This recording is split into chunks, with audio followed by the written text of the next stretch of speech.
नमस्कार, मैं डॉक्टर नवनीता भाटिया आप सभी का स्वागत करती हूँ अपने YouTube channel the simplified Hindi में। आज मैं आप लोगों के सामने कक्षा 9 की पाठ्य पुस्तक में से लिए गए पाठ प्रेमचंद के फटे जूते के प्रश्न उत्तर लेकर आई हूँ। आज मैं अपने इस वीडियो में आपको इस पाठ के जो प्रश्न उत्तर हैं उनकी पूरी व्याख्या बताऊंगी, उनको बहुत ही साधारण शब्दों में आपको समझाऊंगी ताकि आप लोगों को वो आसानी से समझ में आ सके।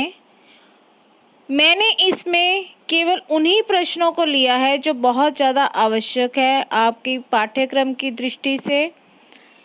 प्रश्न इसमें आपके सामने सभी आएंगे, लेकिन समझाऊंगी उनकी व्याख्या मैं सिर्फ उन्हीं की करूंगी जो आपके पाठ्यक्रम की दृष्टि से बहुत आवश्यक है। जो प्रश्न मुझे लगे कि जो आवश्यक नहीं है उन प्रश्नों को मैं अपनी व्याख्या में नहीं लूँगी, ताकि आप लोग जब इन प्रश्नों को याद करें, इनकी व्याख्या को समझें, तब आप लोगों को कोई मुश्किल ना हो कि हमने कौन से प्रश्न करने हैं, कौन से प्रश्न हमारे लिए अति आवश्यक है और कौन से नहीं। जिन लोगों ने मेरे चैनल को सब्सक्राइब नहीं किया आप भी कीजिए और दूसरों से भी करवाइए। शुरू करते हैं प्रश्न उत्तर। पहला प्रश्न, हरिशंकर परसाई ने प्रेमचंद का जो शब्द चित्र हमारे सामने प्रस्तुत किया है उससे प्रेमचंद के व्यक्तित्व की कौन कौन सी विशेषताएं उभर कर आती हैं।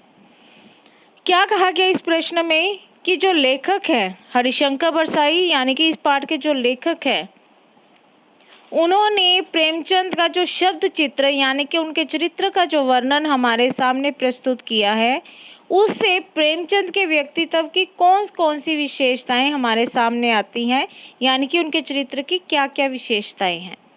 उत्तर, लेखक ने प्रेमचंद का जो शब्द चित्र हमारे सामने प्रस्तुत किया है उससे उनके व्यक्तित्व की निम्नलिखित विशेषताएं सामने आती हैं। नंबर 1, सादा जीवन। पहला पॉइंट क्या दिया गया हमारे सामने? सादा जीवन।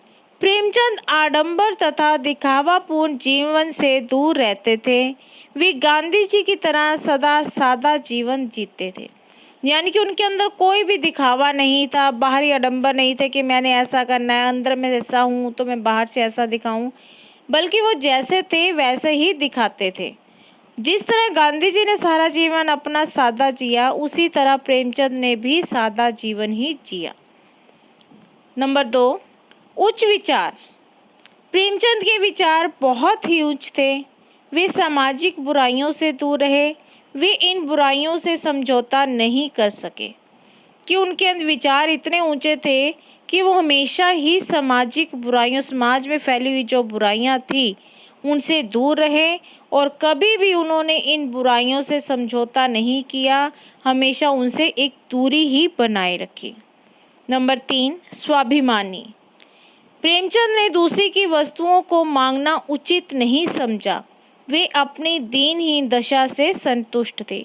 मतलब उनके अंदर इतना ज़्यादा स्वाभिमान था कि वो दूसरे की वस्तुओं को कभी भी नहीं मांगते थे, जैसे थे वो वैसे ही रहते थे। उन्हें अपनी दीनहीन दशा से कोई भी गुस्सा नहीं था, बल्कि वो उससे पूरी तरह से संतुष्ट थे। नंबर 4, सामाजिक कुरीतियों के प्रति जागरूकता उत्पन्न करने वाले। प्रेमचंद ने समाज में व्याप्त कुरीतियों के प्रति सावधान किया। वे एक स्वस्थ समाज चाहते थे और स्वयं भी बुराइयों से कोसों दूर रहने वाले थे, यानी कि उन्होंने समाज में फैली हुई बुराइयों को दूर करने की कोशिश की। वो एक ऐसा समाज चाहते थे जो अच्छा हो, स्वस्थ समाज यानी कि एक अच्छा समाज चाहते थे और खुद वो बुराइयों से बहुत ज़्यादा दूर थे। प्रश्न 2 जो आपकी पाठ्य पुस्तक में दिया गया है, इस प्रश्न को हम नहीं लेंगे क्योंकि हमारे पाठ्यक्रम की दृष्टि से, हमारे एग्ज़ाम की दृष्टि से ये आवश्यक नहीं है। इसलिए मैं तीसरे प्रश्न पर आ रही हूँ। नीचे दी गई पंक्तियों में निहित व्यंग्य को स्पष्ट कीजिए। इसमें हमारे 3 भाग दिए गए हैं जिनको हम अलग अलग लेंगे। पहले हम लेते हैं इसका पहला भाग। जूता हमेशा टोपी से कीमती रहा है। अब तो जूते की कीमत और बढ़ गई है और एक जूते पर 2500 टोपियां न्योछावर होती है। यानी कि इसके बारे में आपने पूरा इसको बताना है कि इसमें कौन सा व्यंग्य इन पंक्तियों में दिया गया है। उत्तर, जीवन की यह विडंबना रही है कि जिसका स्थान पाँव में है अर्थात नीचे है, उसे अधिक महत्वपूर्ण माना जाता रहा है। कब कहता है कि हमारे जीवन की सबसे बड़ी कमजोरी ही यही रही है कि जो चीज़ हमारे पैरों में आनी चाहिए उसे हमने बहुत ज़्यादा महत्वपूर्ण माना है। जिसका स्थान ऊंचा है, जो सिर पर बिठाने योग्य है, उसे कम सम्मान मिलता है। कहता और जो चीज़ हमारे सिर पर रखने के लिए है और जिसका समाज में ऊंचा स्थान होना चाहिए उसे हम कम सम्मान देते हैं। अब क्या इसका अर्थ है, किस प्रकार से ऐसा दिया गया है। आजकल तो जूतों का अर्थ धनवान का मान सम्मान और भी बढ़ गया है। आजकल तो जूतों का अर्थात धनवानों का, यानी कि यहाँ पर जो लेखक हैं उन्होंने जूतों की तुलना किसके साथ की है, धनवान लोगों के साथ। वो कहता है कि धनवान लोगों का हमारे समाज में मान सम्मान बहुत बढ़ा हुआ है और उसी प्रकार जो जूते जो कि पैर में डालने योग्य है उनका भी समाज में मान सम्मान बहुत अधिक है। एक धनवान पर 2500 गुणी लोग न्योछावर होते हैं। गुणी लोग भी धनवानों की जी हजूरी करते नजर आते हैं। कहते हैं कि 25 गुणी लोगों को अगर हम ले लें और एक धनवान को ले लें तो धनवान जो है वो उनके ऊपर भारी पड़ता है। क्यों? क्योंकि वो पैसे वाला है।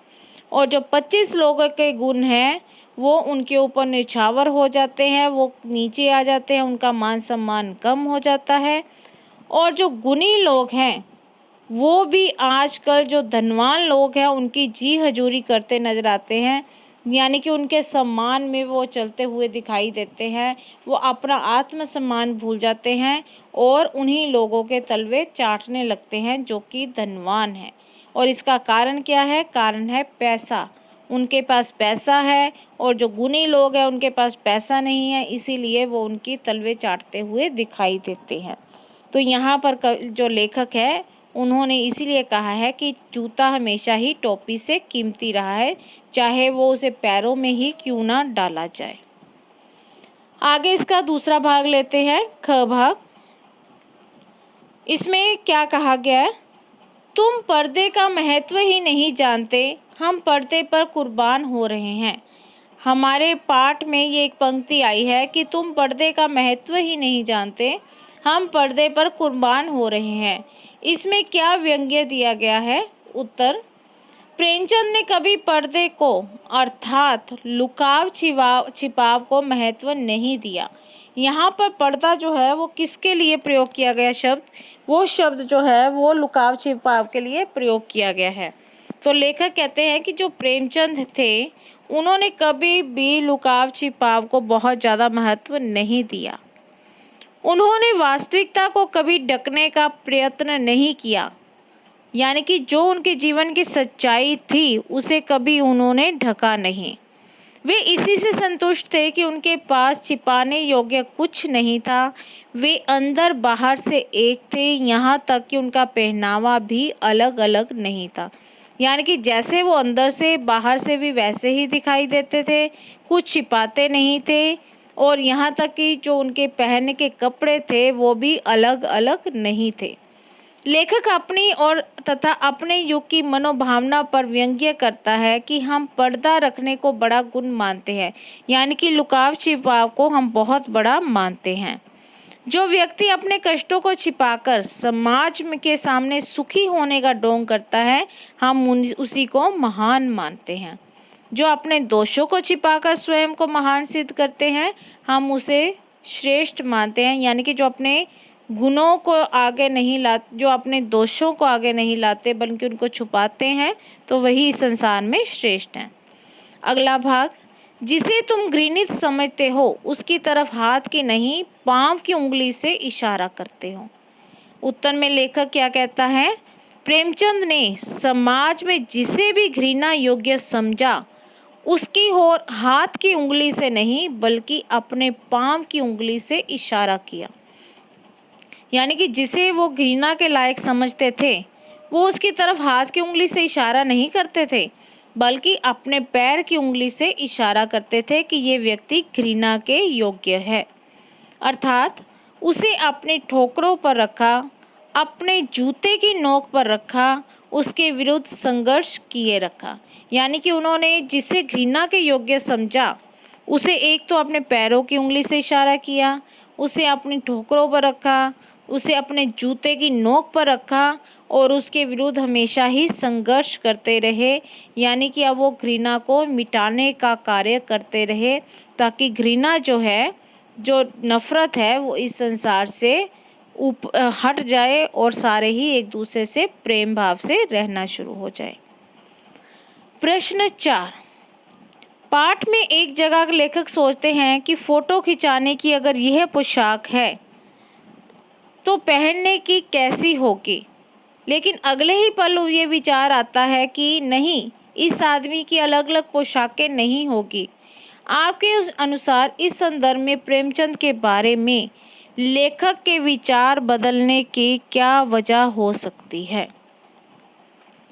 यानी कि पाठ में लेखक सोचता है कि अगर इस व्यक्ति की जो पोशाक है वो फोटो खिंचाने के लिए ऐसी है तो वो बाहर जाने के लिए कैसी होगी। तो वो फिर कहता है नहीं, इसकी ऐसी नहीं हो सकती, इसकी अलग अलग पोशाकें नहीं होंगी। तो यही पूछा गया है कि उस प्रेमचंद के बारे में लेखक के विचार जो बदले उसके पीछे क्या कारण हो सकता है। उत्तर, प्रेमचंद के बारे में लेखक के विचार बदलने के निम्नलिखित कारण हो सकते हैं।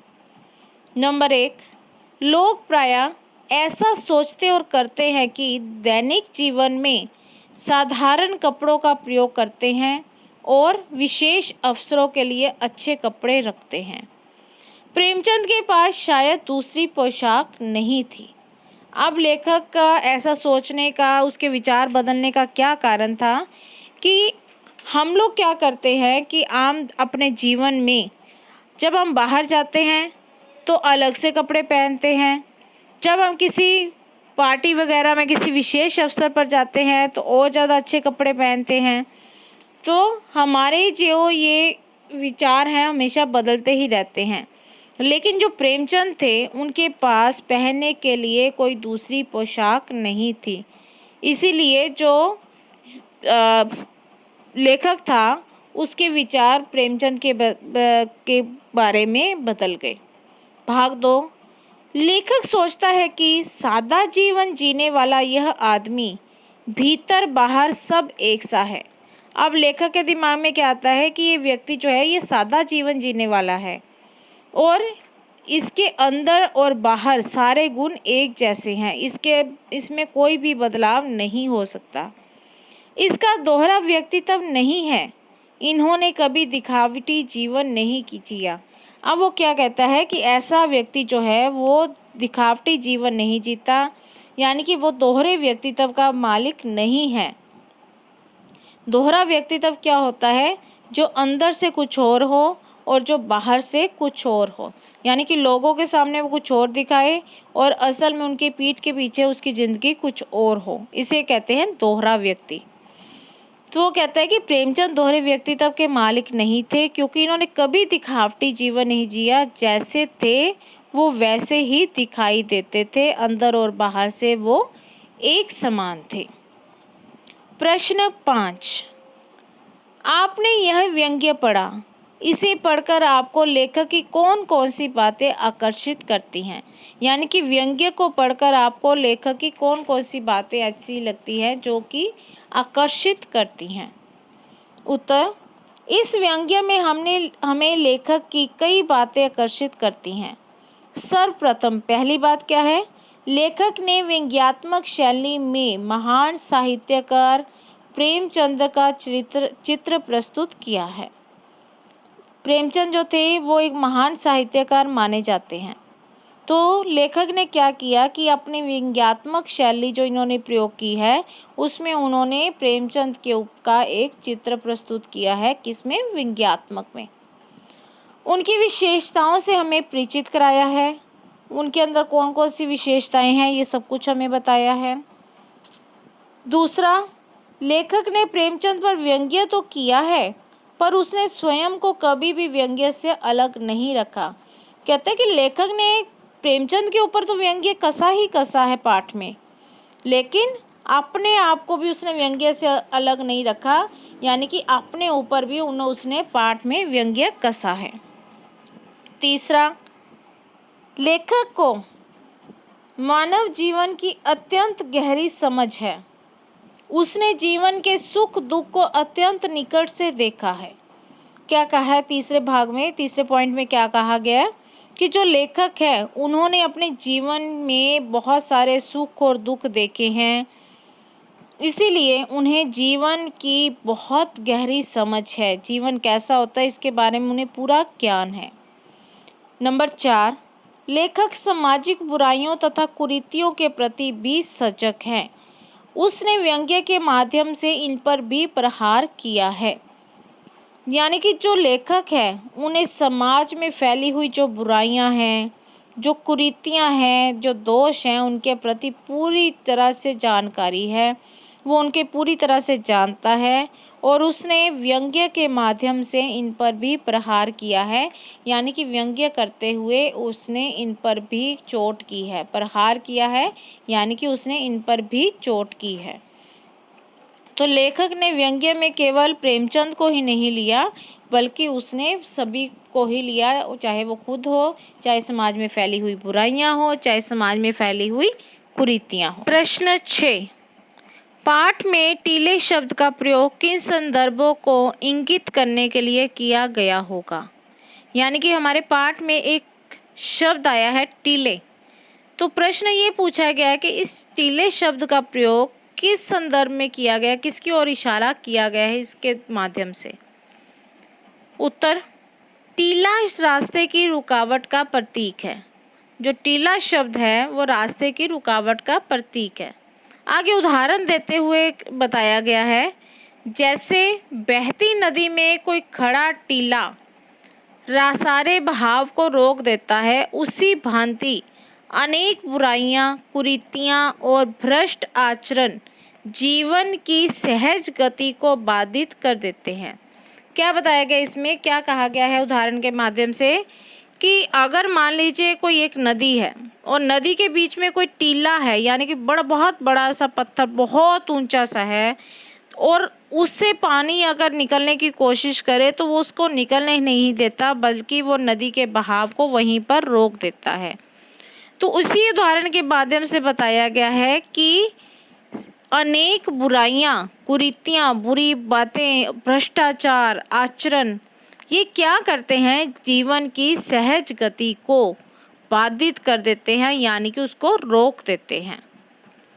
कि सारी चीज़ें जो हैं, बुराइयां हैं, कुरीतियां हैं, भ्रष्ट आचरण है, अगर हमारा व्यक्तित्व अच्छा नहीं है तो ये सारी चीज़ें क्या करती हैं कि हमारे जीवन जो अच्छे तरीके से चल रहा होता है उसे ये रोक देती हैं, उसे ये बाधित कर देती हैं।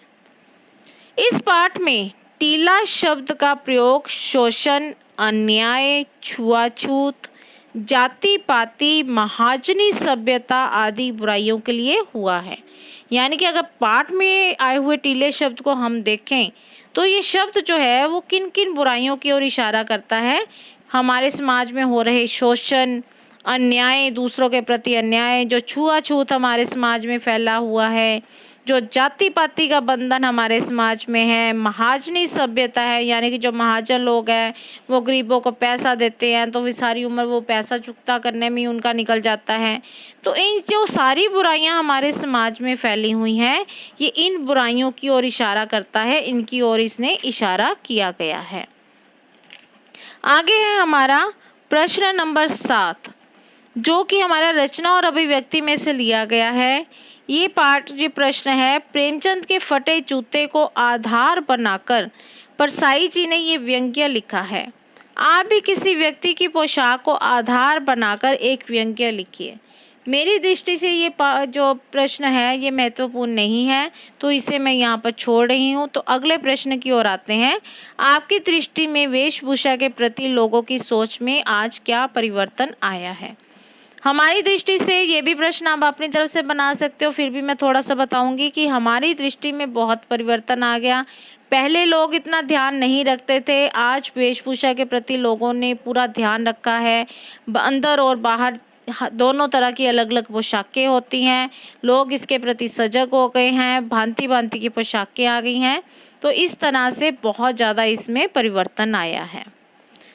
तो आशा करती हूँ कि आपको मेरे द्वारा बताई गई इस पाठ की व्याख्या जो है, जो प्रश्न उत्तर मैंने आपको बताए हैं, वो आपको आसानी से समझ में आएंगे। एक आपको आ जाते हुए बात कहूँगी कि मेरे चैनल को सब्सक्राइब कीजिए, दूसरों से भी करवाइए, लाइक कीजिए, शेयर कीजिए चैनल को ज़्यादा से ज़्यादा और बेल आइकन के बटन को ज़रूर दबाएं।